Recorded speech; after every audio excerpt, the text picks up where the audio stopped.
राजाओं के कुछ भी अधिकार नहीं, फिर लेकिन राजाओं के हाथ में अधिकार है। हाँ, दुनिया में और कोई देश नहीं है जहाँ राजा का राज्य हो। फिर भी नेपाल में अंत तक राजाई चली है। हाँ, भूटान में भी राजा, वो भूटान और नेपाल वो सब हैं एक ही समझो, क्योंकि भूटान भी पहले भारत का हिस्सा था, नेपाल भी पहले भारत का हिस्सा था। लेकिन नेपाल जो है वो नई दुनिया की पालना करने वालों ये संगठन की यादगार है। भगवान जब आया तो भगवान के आने पर जिन मनुष्य आत्माओं ने संगठित होकर के ऐसा ढांचा तैयार कर लिया, जो मुरली में बाबा कहते हैं ये पांडवों का किला ऐसा बन जाएगा जिसमें कोई भिखारी प्रवेश नहीं कर सकेगा। तो ऐसा जो संगठन का किला तैयार किया है वो नेपालियों ने किया है। नेपाली माना सूर्यवंशी, नई दुनिया की पालना करने वाले। जो नई दुनिया बनेगी दुनिया में, उसमें सूर्यवंशी पालना करने वाले होंगे या बाद वाले पालना करेंगे? चंद्रवंशी पालना करेंगे, इस्लाम वंशी पालना करेंगे, बौद्ध वंशी पालना करेंगे? कौन पालना करेंगे? हैं? जो सूर्यवंशी होंगे वही पालना करेंगे, दूसरे वंश वाले तो पालना नहीं करेंगे। तो पहला जो ऊंचते ऊंच वंश है सूर्यवंश, वो ही पालना करते हैं नई दुनिया की। अभी तो राजाई का सत्ता शक्ति तो नहीं है, छीन लिया है। तो नई दुनिया की जो पालना करते हैं वो जो सूर्यवंशी हैं, आखिर क्या वो 5000 साल तक उन्हीं के पास ही राजाई रहती है क्या? नहीं, छीन लिया है बाबा। जो 10-12 साल है अभी तो राजा का राजाई तो नहीं है। नहीं, फिर भी सत्ता तो है उसके हाथ में ना, कंट्रोल तो है ना उसके हाथ में। एक 20 दिन से हड़ताल चल रहा है। हाँ, तो जो सत्ता है एक राजा की, वो अभी भी आखिरी जन्म तक चलती चली आ रही है। उसमें दम तो है। और किसी देश में तो ये दम ही नहीं रही। प्रजा के ऊपर प्रजा का राज्य हो गया, सारी दुनिया में प्रजा का राज्य हो गया, रावण राज्य हो गया जैसे। लेकिन यहाँ अभी भी ये सत्ता है लागू है। सूर्यवंशी जो भारत बोला है कि लेकिन इतने में रहना है, इससे आगे बैक राजा का नहीं करना है, बोल चुका है। लेकिन ये सत्ता स्थापन किसकी की हुई है? सूर्य, ज्ञान सूर्य खुद आकर के ये सत्ता स्थापन करता है। तो उसमें दम है अभी तक भी। और दूसरे देशों में जो प्रजातंत्र है उसमें कोई दम नहीं रहती।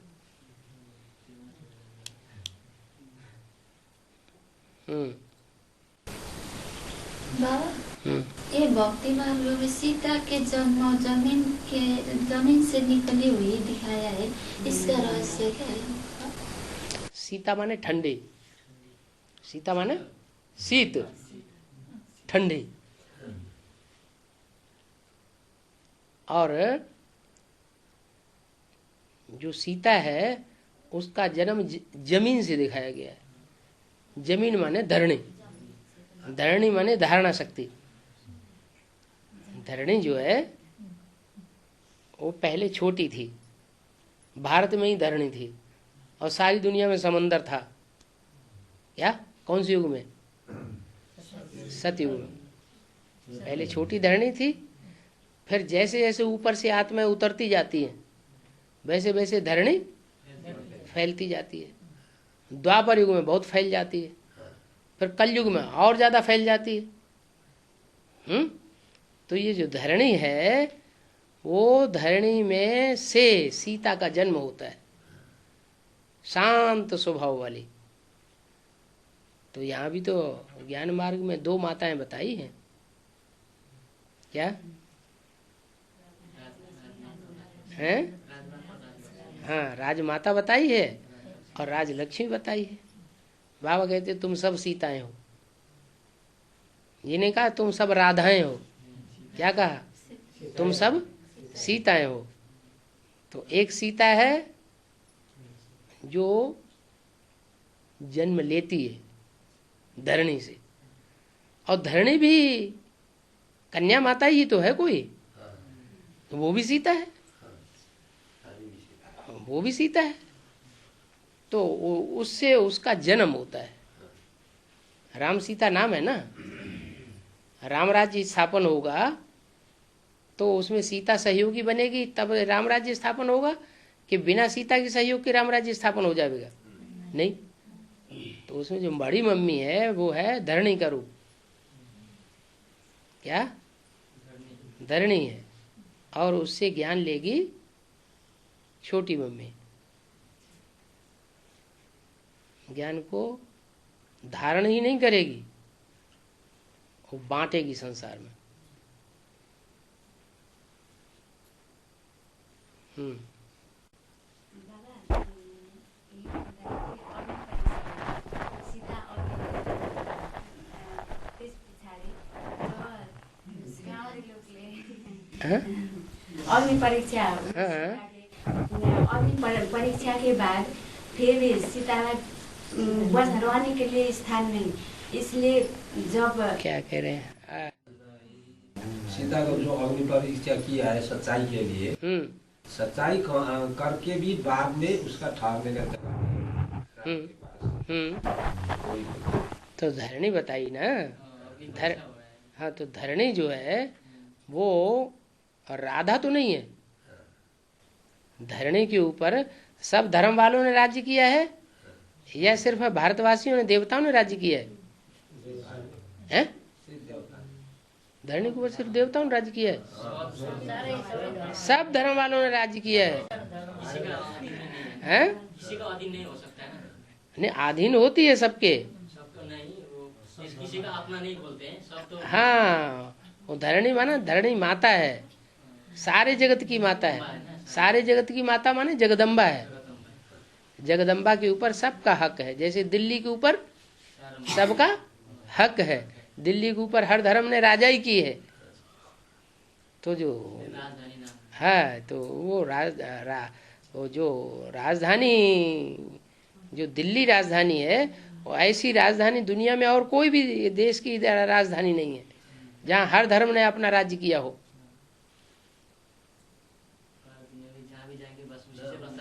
को पूछा तो अग्नि परीक्षा के बाद हाँ, स्थान क्यों नहीं मिला? इसीलिए नहीं मिला कि एक होती है भारत की धरणी और एक होती है विश्व की धरणी।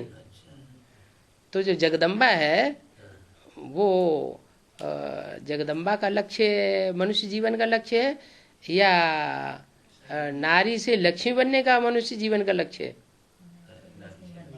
लक्ष्मी बनने का मनुष्य जीवन का लक्ष्य है। तो जगदम्बा जो धरणी बनती है वो लक्ष्यबद्ध होकर के नहीं काम कर पाती, लक्ष्य नहीं है जीवन का, इसलिए फिर उसको फिर भी जंगल में जाना पड़ता है अग्नि परीक्षा के बाद भी, क्योंकि लक्ष्य पूरा प्राप्त नहीं किया।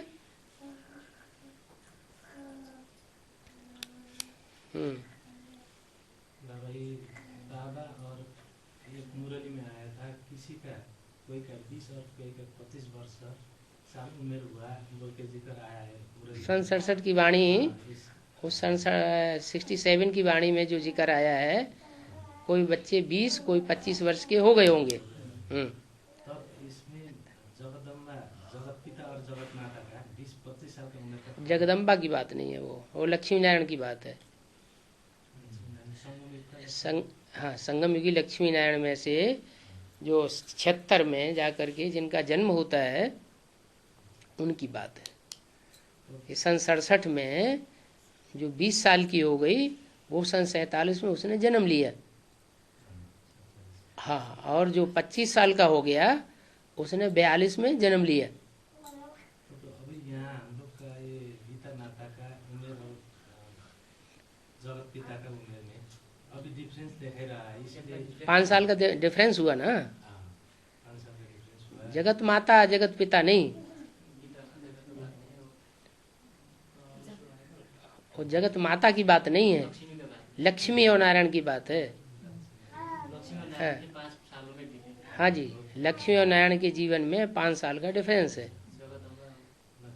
महालक्ष्मी का और महालक्ष्मी उसे कहा जाता है जब जगदम्बा और लक्ष्मी दोनों के संस्कार मिलकर के एक हो जाए, तब कहेंगे महालक्ष्मी। तब ये तीन जो सब फर्स्ट में तीन इकट्ठा तीन के साथ में बाबा आते हैं, ये त्रिमूर्ति का बात आया है सबसे फर्स्ट में 36 में। हाँ उस टाइम में और ये तीन मूर्ति का अभी बीच में जगदम्बा का अभी उम्र में थोड़ा कम दिखाई रहा है, इसीलिए कलकत्ता में भी एक ठो ये वार्तालाप के चक्कर में उसका थोड़ा बात आया था बीच में। अभी कमला देवी दीक्षित की उम्र कम होने के वजह से लोगों का ये हो रहा है कि अब मम्मा को तो बाबा को उम्र का लगभग होना चाहिए, अभी तो छोटा उम्र लग रहा है ऐसे अभी तो उससे क्या अंतर पड़ता है? तो इसका बीच में एक मुरली में आया था कि कुड़ाल से 20-25 से क्या, इसका क्या कनेक्शन? कुल्हाड़ी से मारा जो भी हुआ है, इसे बता रहे हैं। तो कुल्हाड़ी से मारा, कोई भी माता दूसरी हो सकती है, तो बहुत अच्छा ऊंच पद पावेगी। तो ऊंच पद पाने वाले तो कोई अकेली जगदम्बा ही थोड़े ही है, और भी तो हैं ऊंच पद पाने वाले। अष्टदेव भी तो ऊंच पद पाने वाले हैं, ऐसे जो माता कोई भी माता हो सकती है। कोई भी माता होता हैं? जगदम्बा ही हो या है, ये तो कोई जरूरी नहीं, ऐसा तो कोई पक्का प्रूफ मिलता नहीं। बीच में त्रिमूर्ति ऐसे हो गया, उसने फिर दूसरा जन्म लेने के लिए हाँ। उसको कुल्हाड़ी में कहीं ऐसा घर में जन्म लिया, हाँ। वैज्ञानिक के घरों में, हाँ। तो उसने कुल्हाड़ी में मार करके उसको उसका दिया, उड़ा दिया, हाँ, तो बाद में जन्म लिया इधर में। जहाँ कहीं भी जन्म लिया होगा एडवांस पार्टी में, ऊंचा पद पाएगी। हाँ? तो हम लोग तो बोलते थे अभी जगदम्बा ही को जो हुआ हम तो हैं? दिमाग में ऐसे भरा हुआ था कि जगदम्बा को पार्ट जो बीच में था ना, हाँ, तो ये अनुमान के आधार पर हुआ ना, अनुमान से तो उल्टी बात आ सकती है बुद्धि में। मूल्य में भी ऐसा वार्तालाप में ऐसे बात था, इसलिए क्लियर नहीं था। हाँ जी, हाँ जी, बताने वाला भी बताया कि जब पुरुष किया था कराया था उस समय भी बताया। हाँ जी, हाँ जी। बताने वाला था पुरुष कराया था उसमें भी बताया। बाबा, ये भक्ति मार्ग में श्रवण कुमार ने अपने माँ बाप के कंधे पर बिठा के घुमाते फिराते थे। फिर उस श्रवण कुमार को दशरथ ने बाण से श्रवण कुमार को मार दिया, मार डाला। उसका बाप ने उसके माँ बाप ने श्राप दिया। को श्राप दे दिया। इसका रहस्य क्या है बाबा? ये ज्ञान ये भक्ति मार्ग की बातें बनाई हुई हैं या 52 ज्ञान में बोला गई? अब ये भी तो बताया, भक्ति मार्ग की उतनी बातें उठाओ जितना बाबा ने बोला है कि मैं शास्त्रों का सार सुनाता हूँ, बाकी सब क्या है? भूसा है। अच्छा, छोड़ दो। हाँ, नहीं तो भूसे में हम खुद दब के रह जाएंगे। मूल्य का पॉइंट जो है ना उसको हाँ, उठाना है। ये तो उसने कहानी बनाया है, खेल का कहानी। हाँ जी, हाँ जी, हाँ जी। और कौन?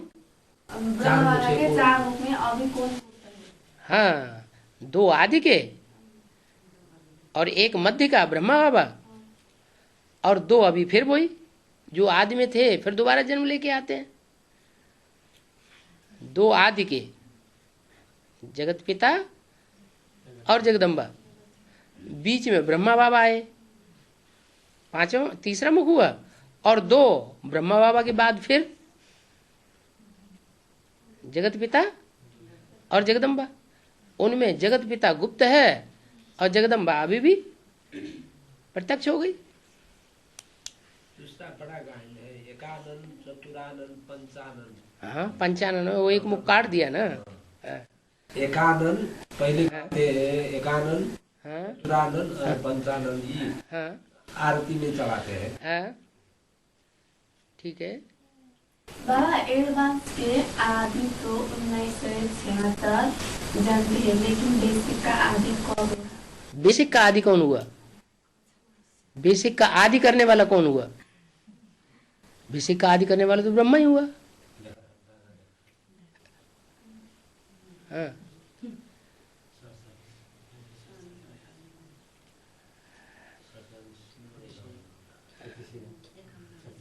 ब्रह्मा के 5 मुखों में से गुप्त कौन सा हुआ? इस बात का जवाब मिला नहीं? जो बाप का पार्ट है प्रजापिता ब्रह्मा वाला मुख, वही तो गुप्त है। हाँ।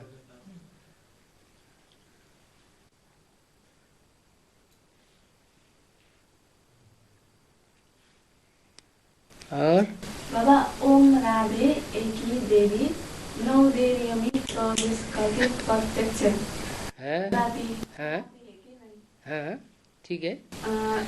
ओम राधे एक ही देवी 9 देवियों में प्रवेश 9 कन्याओं में प्रवेश करके 9 देवियों के रूप में प्रत्यक्ष होती है। प्रत्यक्ष कराती है, तो ओम राधे का ही पूजा होनी चाहिए। ओम राधे की पूजा कैसे होगी? वो तो शरीर छोड़ गई। ओम राधे तो पूजा शरीर की होगी या आत्मा की होगी?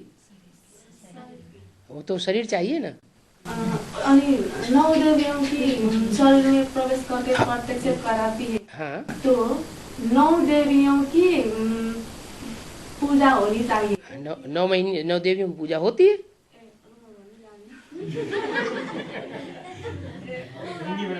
हैं? राधे एक ही देवी हाँ 9 देवियों में प्रवेश करके हाँ, देवी तो एक ही है। एक ही हाँ, लेकिन 9 में प्रवेश करके प्रत्यक्ष होती है। प्रत्यक्ष होती है, तो एक ही देवी की पूजा होनी चाहिए। 9 देवियों की क्यों पूजा होती लेकिन एक जो है उसका अपना शरीर नहीं है ना। पूजा जो है वो शरीर की होगी या आत्मा की होगी? तो शरीर की पूजा होती है। भूत प्रेतों की पूजा अपने भारतवर्ष में थोड़ी ही होती है। ये तो विदेशी लोग हैं, वो उसकी फरिश्तों की मान्यता करते हैं। अपने भारत में तो देवी देवताओं की पूजा होती है जो शरीरधारी होते हैं। हाँ, पूजा का आधार होता है प्योरिटी, और बिना शरीर के प्योरिटी कैसे साबित होगी? शिव बाबा एवर प्योर कहा जाता है, तो बिंदी एवर प्योर कही जाएगी या ज्योति बिंदु किसी शरीर में प्रवेश करके कुछ ऐसा कर्म करके दिखाए जिससे वो एवर प्योर कहा जाए? कर्म करके ऐसा दिखाए जो संसार के सामने एवर प्योर दिखाया जा सके। ऐसा एवर प्योरिटी का कर्म और कोई नहीं कर सकता देवता। ऐसे ही वो देवी है। वो देवी तो उसका अपना शरीर है नहीं जो ओम राधे का। तो जिन कन्याओं में प्रवेश करके पार्ट बजाती है वो 9 देवियों के चेहरे पूजे जाते हैं। 9 देवियों में प्रवेश हाँ, ओम राधे की आत्मा प्रवेश करती है। हाँ। और लवकुश, हाँ सीता और एक बनाया था, सीता से जन्म हुआ। सीता से जन्म हुआ। लव माना प्यार, प्यार भरी आत्मा, और कुश माना कांटा। तो जो इस्लाम धर्म है उसका जो बीज रूप आत्मा वही लव है, और जो क्रिश्चियन धर्म है जिससे एटम बम बनते हैं वो ही कांटा है। मुरली में है सो घर गृहस्थी में रह कर करके पावन बनना है, पवित्र बनना है। बनने से बहुत भी उलझन आता रहता है। तो उलझन आता है, तभी तो भगवान को पढ़ाई पढ़ाने के लिए आना पड़ता है? सबसे दुश्मनी हो जाता है, जो से प्रेम रहता है उससे भी बैरी हो जाता है। तो अच्छी बात है। तभी तो राजा की ताकत का पता चले। एक तरफ राजा, एक तरफ सारी प्रजा। राजा के लिए यही तो कहते हैं, आधा में जाम आधा में रैयत। जाम माने राजा, आधी सल्तनत जो है, आधी धन संपत्ति राजा भोगता है, राजा का परिवार भोगता है, और आधी में सारी प्रजा पलती है। तो इतनी ताकत राजा को कहां से मिली? कुछ ऐसा पुरुषार्थ किया होगा ना। तो जो करेगा सो पाएगा। कि घबरा रहे? घबराते नहीं है बाबा की। हाँ, खुशी होता है मन, खुशी होता है ना। राजा ही मिल रही है और क्या। मन होता है कि कि जो काम करने का हाँ। सोचते कि ये काम नहीं करेंगे, हाँ सोच लेते हैं और फिर उल्टा काम हो जाता है। ओ तो माया पछाड़ती रहती है, लेकिन तुम हिम्मत थोड़ा ही हारे। मन के हारे हार, मन के जीते जीत। तो मन से तुम हार गए क्या? नहीं, मन से तो हारे नहीं। माया जीते जीत, माया ते हारे हार। तो माया से तुम क्या हमेशा के लिए हार गए? अरे बस खत्म बात। साइकिल सवार है, गिर गया, फिर उठ करके एकदम साइकिल पर चढ़ पड़ता है। हाँ तो हारा थोड़ा ही है। हाँ, हार उसे, हारा हुआ उसे कहेंगे जो हिम्मत हार जाए। जो हिम्मत नहीं हारा उसे हारा हुआ नहीं कहेंगे। हाँ हाँ, गिरा और फिर उठा। तो हमको बाबा हाँ अपनापन में, रिश्तेदार में सबसे देखे कि किसी से अच्छा से संबंध ही नहीं है, सबसे बैरिए है। तो सारी दुनिया एक तरफ और तुम मुट्ठी भर बच्चे एक तरफ, फिर क्या बात?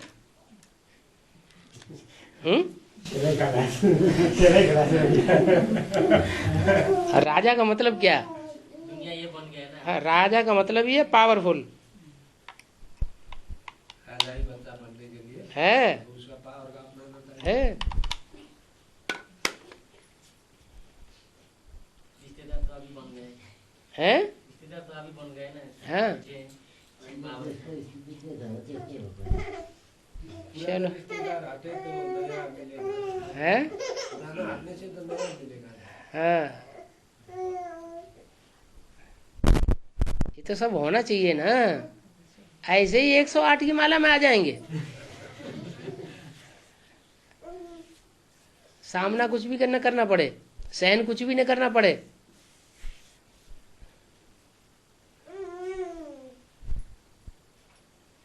हाँ, ये है कि ये सहज ते सहज भी है और कठिन ते कठिन भी है। ये राजयोग का पुरुषार्थ सहज भी है और कठिन भी है। सहज उनके लिए है जो पूरा पूरा श्रीमत पे चलते हैं।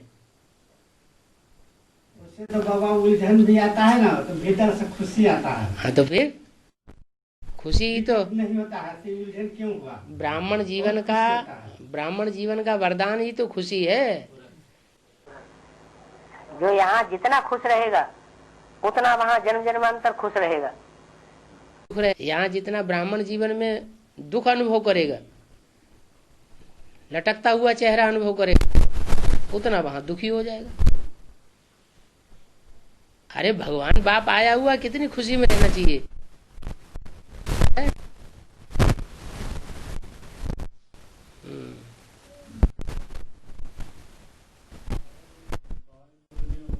बाप का जो 3 पार्ट है, बाप टीचर सदगुरु है, जो अभी टीचिंग के रूप में जो टीचिंग कर रहा है, टीचिंग के रूप में टीचिंग जो टीचर का पार्ट अभी प्रैक्टिकल चल रहा है, इसका कोई एंड है क्या? मतलब क्यों नहीं इंड है? बाप का इंड है कभी क्या? बाप का भी इंड नहीं है तो टीचर का भी इंड नहीं है। जब तक जीना है तब तक पीना है, तो इंड कैसे हो जाएगा? और टीचर फिर सदगुरु भी साथ ही चलेगा और सदगुरु भी चलेगा। तीनों एक ही तो है। बाप भी है, टीचर भी है, सदगुरु भी है। बाप है वर्षा देने वाला, मुक्ति जीवन मुक्ति का, तो अंत तक चलेगा कि नहीं चलेगा? टीचर है पढ़ाई पढ़ने के लिए, पढ़ाने के लिए। तो पढ़ाई तो जब तक देवभान में जिएंगे तब तक की पढ़ाई है। देवभान खलास हुआ, पढ़ाई भी खलास हो जाएगी। तीसरी मूर्ति आएगी तो वो बांटेगी। तीसरी मूर्ति कोई बाप टीचर सदगुरु थोड़ा ही है। वो धन बांटेगी बोला उसका। और धन बांटेगी कि माना सारी पब्लिक को बांटेगी कि रुद्रमाला के मणकों को बांटेगी? उनको बांटेगी हैं? पालना तो उसी में देने से बांटेगी। क्या पालना के बाद पालना देने वाली तो वही लक्ष्मी। हाँ, पालना माने धारणाओं से पालना करेगी, दिव्य गुणों से पालना करेगी। हाँ जी, ज्ञान से पालना तो शिव बाबा ही करता है। ज्ञान से पालना कोई भी देवता या कोई देहधारी धर्मगुरु नहीं कर सकता। हाँ,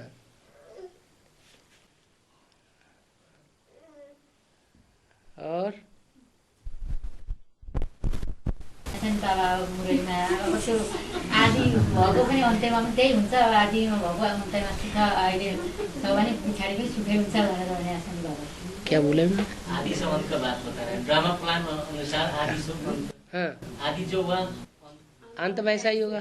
हाँ हाँ वैसे हो, तो आदि में वैसे होगा, फिर आदि वैसे होगा, बता रहे। हाँ हाँ, ठीक है। तो क्या पूछना क्या चाहते हैं?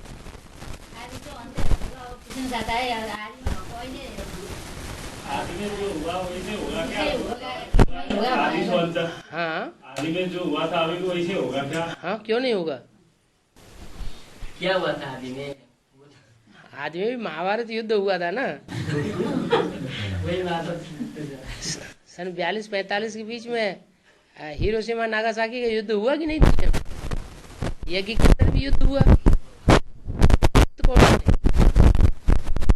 ब्रह्मा बाप और ब्राह्मण बच्चे। अभी भी वो निमित्त बनेंगे,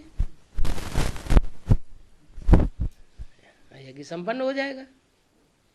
बाबा एक मुरली में आता है ना, हिम्मत बच्चे मदद। हाँ हाँ, बच्चे जितनी हिम्मत करेंगे बाप उतनी मदद करेगा। हिम्मत नहीं करेंगे तो बाप मदद भी नहीं करेगा। कमाने वाला को साहूकार कहेंगे ना। तब बनेगा साहूकार। ठीक, चलो।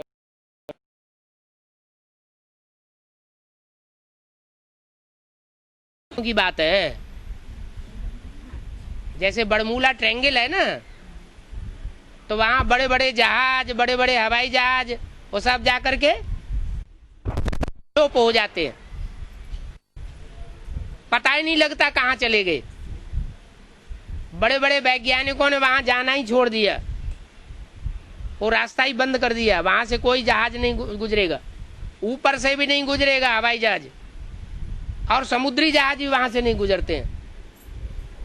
इतना तो डरते हैं वैज्ञानिक लोग।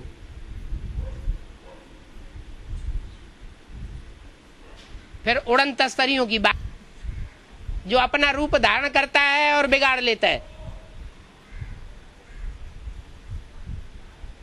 दुनिया में जीवन होने के लिए सूर्य से निश्चित दूरी चाहिए। जैसे पृथ्वी है, पृथ्वी का जो कर्क रेखा से लेकर के मकर रेखा तक का जो हिस्सा है, नी आसपास तक का, उसमें जीव जंतु हैं। और नॉर्थ पोल और साउथ पोल, ये सूर्य की किरणें तिरछी पड़ती हैं, माना दूर पड़ जाता है वो हिस्सा, तो वहां साल भर बर्फ जमी रहती है। मीलों ऊंचे पहाड़ बर्फ के जमे हुए हैं, वहां कोई जीव जंतु नहीं होता। तो जब पृथ्वी पर ही ये हालत है कि एक उचित दूरी पर जीव जंतु है, मनुष्य है, और नॉर्थ पोल और साउथ पोल पर कोई जीव जंतु नहीं, तो दूसरे दूसरे ग्रह उपग्रह तो पता नहीं कितने दूर हैं सूर्य से और कितने नजदीक हैं। तो वहां जीव जंतु होने का कोई सवाल पैदा ही नहीं होता। ये तो भय का भूत है जो मनुष्य को खाए जा रहा है, कि पता नहीं इस दुनिया की आबादी कितनी बढ़ती जाएगी, आगे चल के क्या होगा। इसलिए दूसरे दूसरे मंगल आदि ग्रहों पर जाकर के प्लाट खरीद लेवे। ऐसा कुछ है नहीं,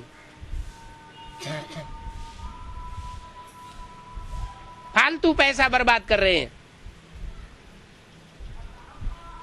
ज्यादा सेख ही दिखाएंगे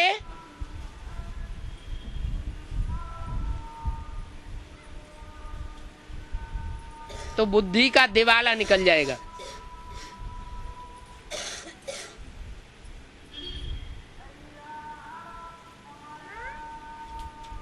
एक है साइंस,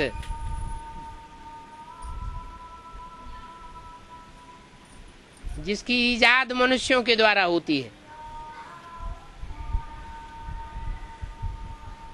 मनुष्य की बुद्धि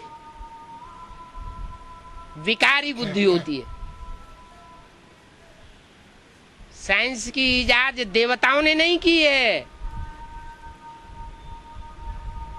भगवान आकर जिन देवताओं की रचना करता है वो देवताएं साइलेंस की ईजाद करते हैं, और साइलेंस के बल से सतयुग त्रेता की रामकृष्ण की दुनिया चलती है, जहां कोई साइंस का ऐसा साधन नहीं होगा।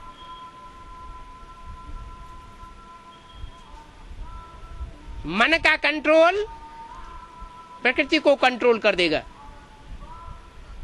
प्रकृति के 5 तत्व ऐसे कंट्रोल होंगे जो दुनिया की हर चीज मनुष्य को मुहैया होगी। वो मनुष्य सुधरे हुए होंगे। उन सुधरे हुए मनुष्यों को देवता कहा जाता है। जब मनुष्य बिगड़ता है तो दुनिया में द्वैतवाद आ जाता है। दूसरे दूसरे धर्म, दूसरे दूसरी मतें, दूसरी दूसरी भाषाएं शुरू हो जाती हैं। उसे कहते हैं द्वापर युग, द्वैतवादी युग। इब्राहिम, बुद्ध, क्राइस्ट, गुरु नानक, ढेर धर्म पिताएं आकर के अपने अलग अलग धर्म स्थापन कर देते हैं। अलगाववाद हो जाता है। भगवान बाप आकर के अद्वैत राज्य स्थापन करते हैं। अद्वैत का मतलब ये है एक धर्म, एक राज्य, एक राजा, एक भाषा, सब कुछ एक ही एक। उसका नाम है अद्वैत। माने द्वैत का नाम निशान नहीं होगा। सारी दुनिया पर एक का ही कंट्रोल चलेगा।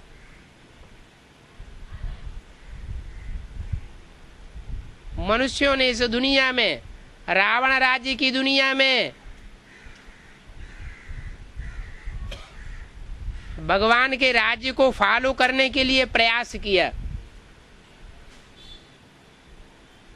मनुष्यों ने भी सोचा हम भी एक छत्र सम्राट बनेंगे सारी दुनिया के। नेपोलियन बोनापार्ट, मुसोलिनी, कैसे कैसे आए महत्वाकांक्षी, और सब इस दुनिया में नाक रगड़ के चले गए। कितनी दुनिया में हत्याएं की होंगी एक छत्र राज्य बनाने के लिए, सफल नहीं हो पाए।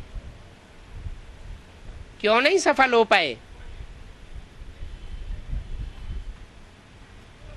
क्योंकि विकारी बुद्धि थे। विकारी बुद्धि हिंसक होती है।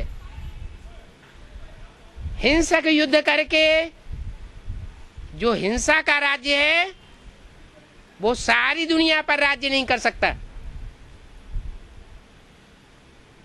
सारी दुनिया के ऊपर राज्य करने के लिए एक भगवान का सिखाया हुआ राजयोग है, जिसे गीता में सहज राजयोग की संज्ञा दी गई है। उसी से सारे विश्व के ऊपर साइलेंस के बल से सारे विश्व के ऊपर राजाई प्राप्त कायम की जा सकती है। और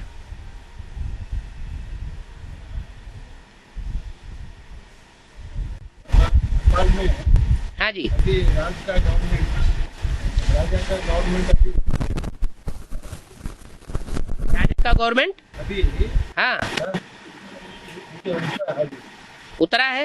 हाँ उठेगा क्योंकि अभी प्रजास्वाम्य चाहता है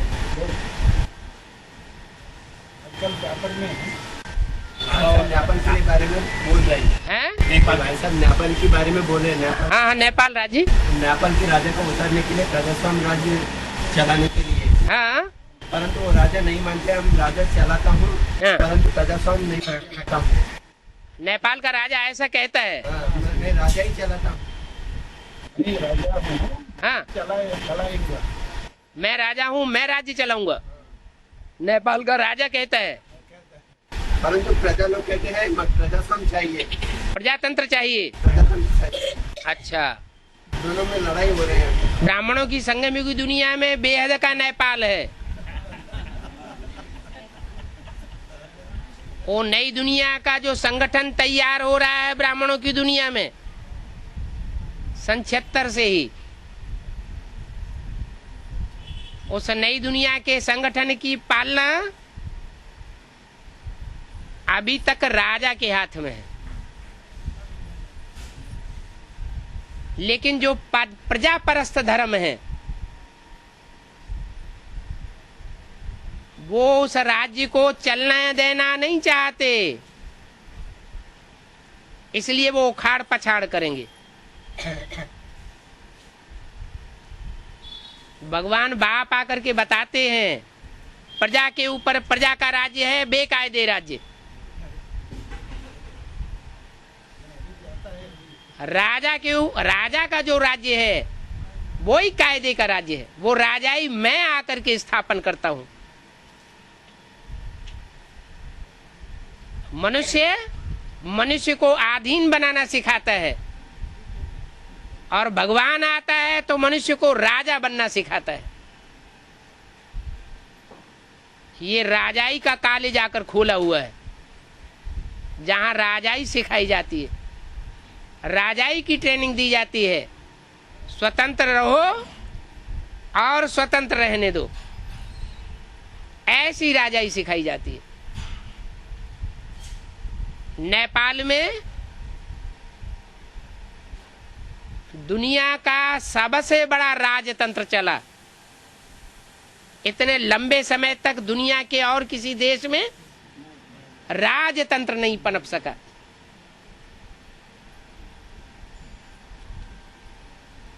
वो तो हद का नेपाल है।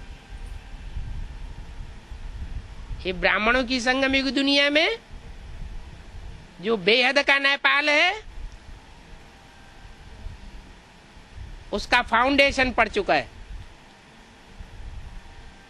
बाप दादा ने इशारा भी दे दिया। बाप दादा ने नई दुनिया की सौगात तुम बच्चों को दी है। उस नई दुनिया में आना जाना करते हो ना।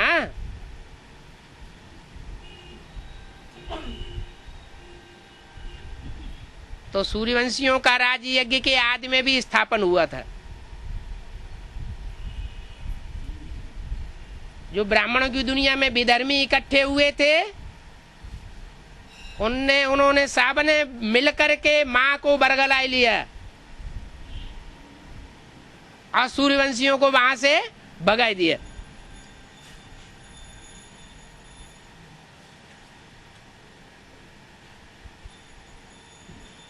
अभी भी ऐसे होगा है, अभी भी ऐसे ही होगा। लेकिन जो होगा वो इतना कल्याणकारी होगा कि उससे 2500 साल नहीं 5000 साल के लिए नेपाल का राज्य फिर से स्थापन हो जाएगा। और सूर्यवंशी किसी से झुक करके रहने वाले नहीं हैं।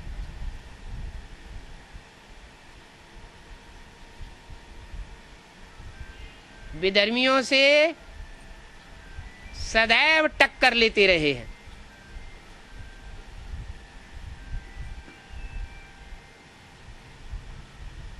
अभी तो बाप आया हुआ है। बाप की ताकत जब बच्चे को मिलती है, वो भी सुप्रीम सोल बाप, तो बच्चे हार खाने वाले नहीं हैं, लेकिन बच्चे नंबरवार जरूर हैं। क्या कंपिल में कब तक भर्ती चलेगा? कंपिल में भट्टी तब तक चलेगा जब तक विजय माला मैदान में नहीं आती।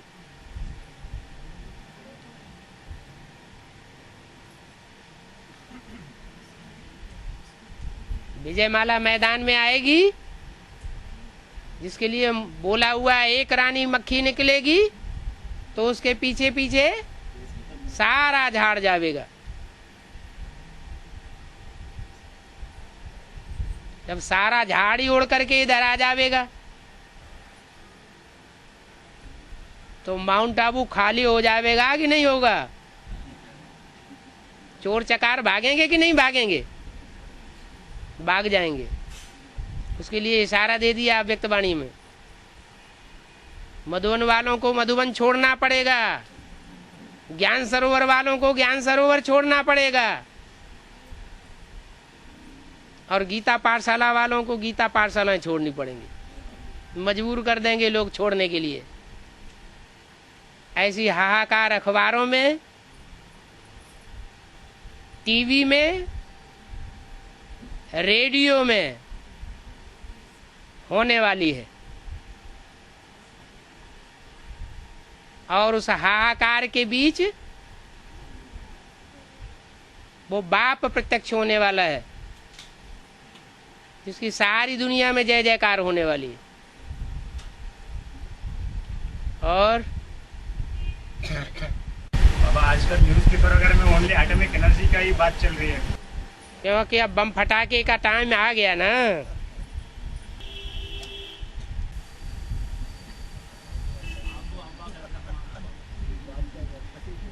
बाबा ने बोला है आगे चल करके सारा आबू माना माउंट आबू ही खरीद करना पड़ेगा। क्या कितने बच्चे होंगे बाप के जो असल सूर्यवंशी होंगे? ऐसे नहीं चंद्रवंशी से फिर सूर्यवंशी बनेंगे, वो हैं ही असल सूर्यवंशी। वो टोटल कितने होंगे? 9 लाख। उनमें चंद्रवंशी नहीं होंगे हैं? उनमें आधीन रहने वाली रानियों के भाव स्वभाव वाली आत्माएं नहीं होंगी? कितने होंगे? 4.5 लाख।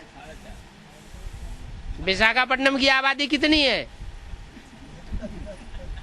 विशाखापट्टनम की पॉपुलेशन कितनी है? हैं?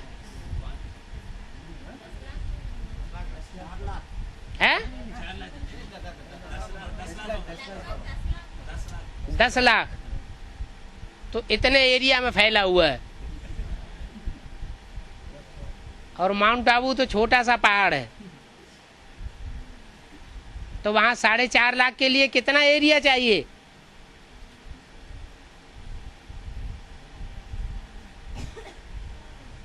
बाप के बच्चे बाप के घर में आके रहेंगे या दुनिया के प्रभाव में रहेंगे?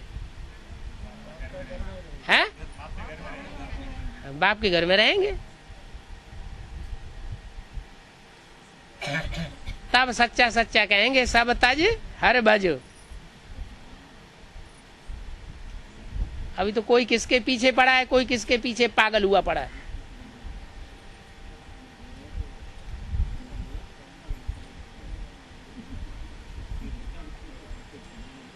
और बाबा क्रिश्चियन मुसलमानों को कब्जा करते जा रहे हैं, एक एक कंट्री को अपना बनाते जा रहा है। हाँ जी, हैं? तो कृष्ण ने भी ऐसे ही किया होगा।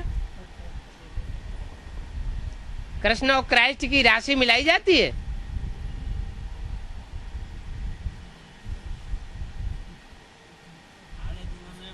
आपस में एक दूसरे को लड़ाए के खुद राजा ही ले लेते हैं। फूट डालो और राज्य करो।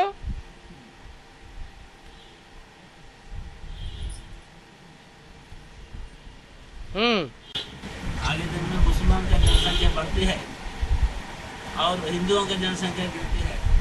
वो तो 2500 साल से होता ही चला आया है, जब से दूसरे धर्म इस सृष्टि पर आना शुरू हुए। हिंदुओं की जनसंख्या कम होती गई क्योंकि हिंदू दूसरे धर्म में कन्वर्ट होते रहे। हिंदू ही दूसरे धर्म में कन्वर्ट हुए हैं। दूसरे धर्म के लोग इतने पक्के होते हैं वो कभी भी कन्वर्ट नहीं होते हैं। इसलिए मुसलमान हिंदुओं को कहते हैं ये काफिर हैं, काफिर। कहां कहां फिरते रहते हैं।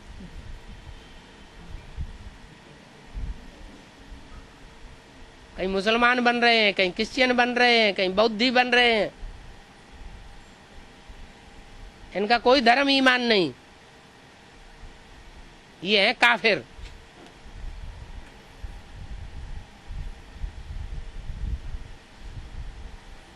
लेकिन तुम बच्चों के लिए बोला हुआ है, तुम बच्चे हो आदि सनातन देवी देवता धर्म के पक्के। आदि सनातन देवी देवता धर्म का पक्का कभी कन्वर्ट होकर के दूसरे धर्म में जा न सके।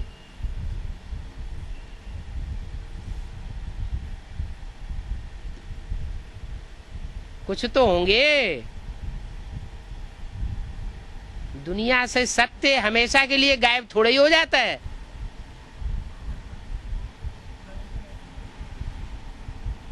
कुछ परसेंटेज में तो सच्चाई रहती है ना।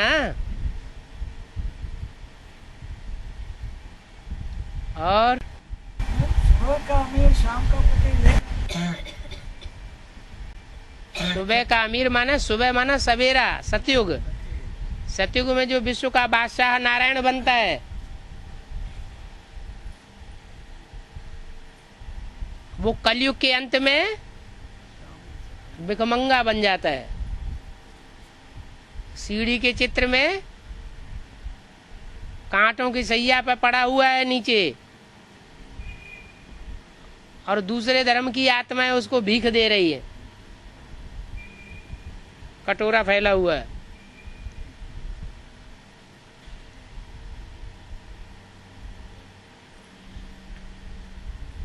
ब्रह्मा बाबा नहीं पड़े हुए हैं वहां। पड़ा हुआ किसको दिखाया गया है? भारत भिखमंगा को। ब्रह्मा बाबा तो फिर भी खड़े हुए हैं।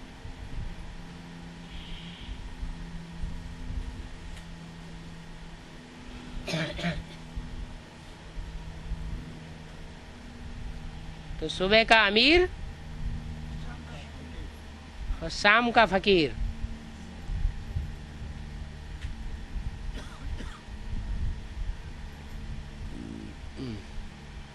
ये भारत की कहानी है।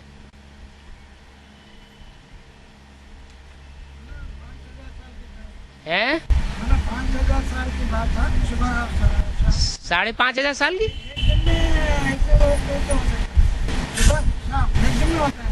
हाँ जी, हाँ जी। 5000 वर्ष एक दिन में गिनते हैं तो ऐसा था ना।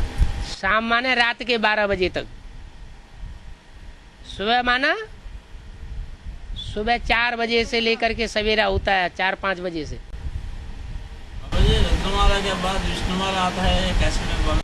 हाँ, पहले रुद्रमाला बनती है, फिर बाद में बनती है विष्णु की माला।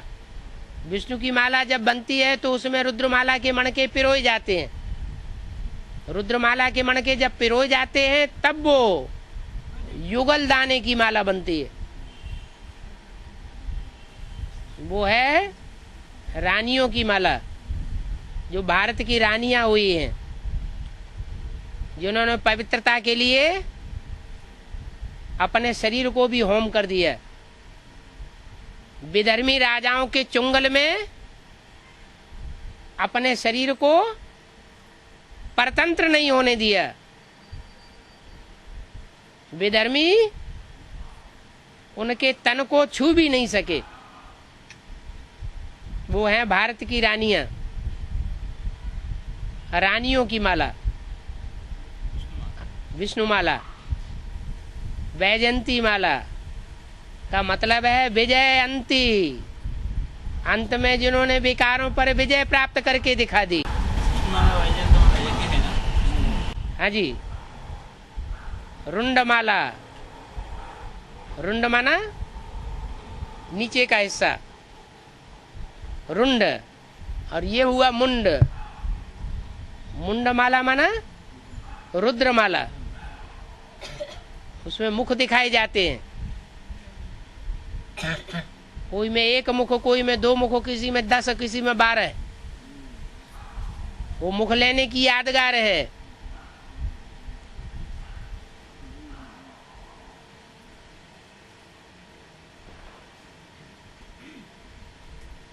दस 10, 12 आत्माएं भी प्रवेश करके यह काम करती हैं। जैसे बाबा बोलते हैं मुरली में, कोई बच्चे कहते हैं मेरे में मम्मा आई, मेरे में बाबा आया, ऐसे बोलते हैं ना। आज मम्मा बाबा आई, कल कुत्ता बिल्ला भी आ जाएगा, तब क्या करेंगे? इसलिए कहते हैं मैं एक मुकर्रर रथ में आता हूं।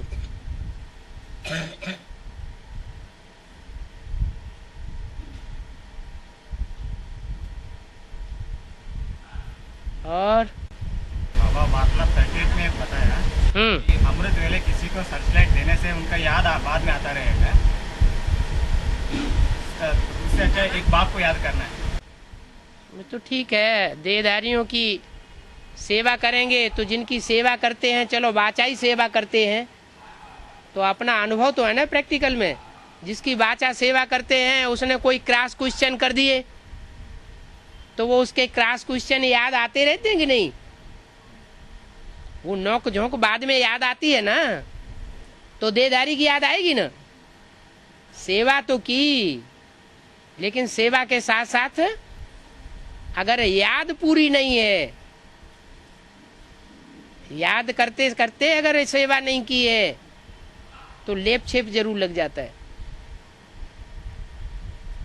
इसलिए सबसे अच्छा तरीका है, जो सारी सृष्टि का बीज है, सारे वृक्ष का बीज है, उस बीज को स्नेह का पानी देना। अरे बीज को स्नेह का पानी मिलेगा तो सारी जड़ों को, सारे तने को, सारी टहनियों को, सारी शाखाओं को, पत्तों पत्तों को, फल और फूलों को अपने आप स्नेह का जल मिल जाएगा।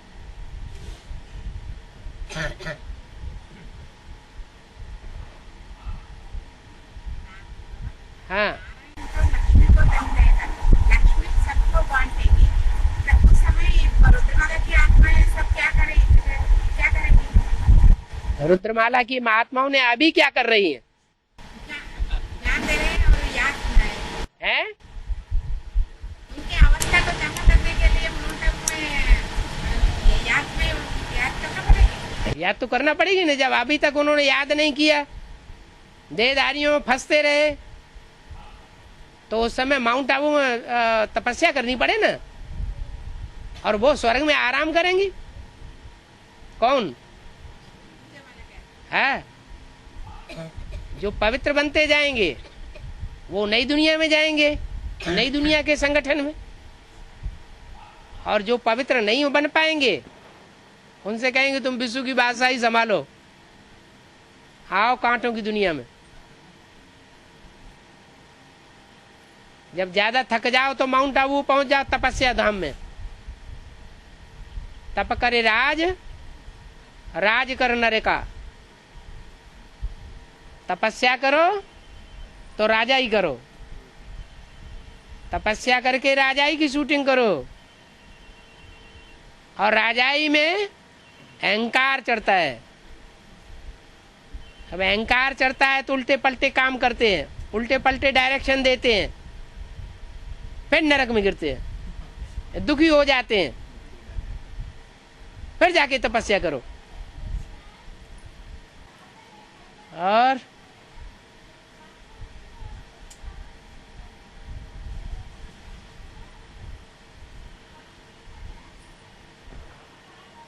गैप नहीं देना चाहिए।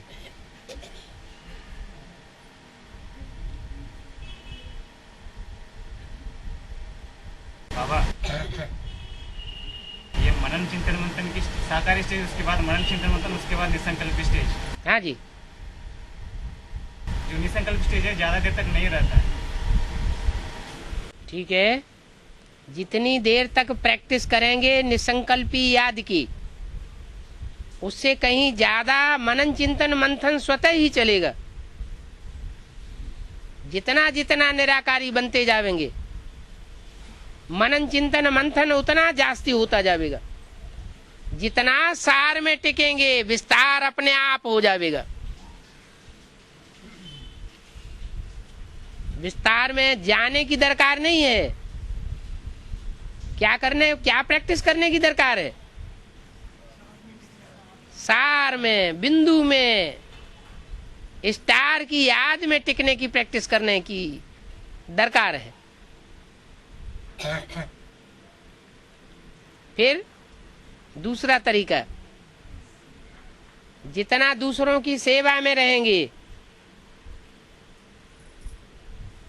क्या जितना दूसरी आत्माओं की ईश्वरीय सेवा में रहेंगे, चाहे ज्ञान सुनाने की सेवा हो और चाहे मनसा योग बल की सेवा हो और चाहे कर्मणा सेवा हो, मनन चिंतन मंथन अपने आप चलेगा। क्योंकि सेवाधारी बच्चों को बाप याद करते हैं। तो जिन बच्चों को बाप याद करेगा, उन बच्चों की ऊंची अवस्था अपने आप बनेगी। सारी दुनिया बाप को याद करती है और बाप बच्चों को याद करता है, सेवादारी बच्चों को याद करता है, सर्वसेवल बच्चों को। तो ऐसे सर्वसेवल बच्चों की अवस्था ऊंची नहीं उठेगी, स्वतः ही मनन चिंतन मंथन चलने लग पड़ता है।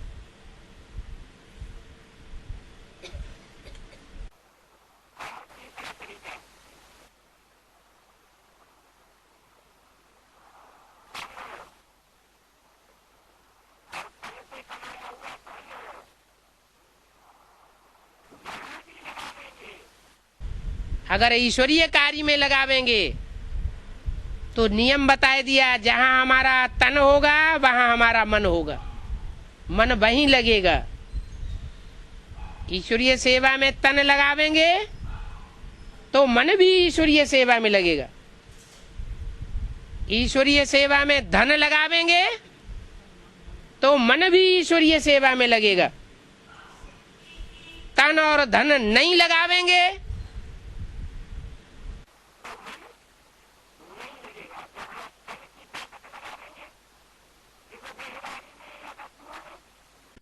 और जहां धन की ताकत लगावेंगे जिस देहधारियों में और वस्तुओं में, वहीं मन भी जाएगा। उन्हीं देहधारियों की, उन्हीं वस्तुओं की याद आती रहेगी।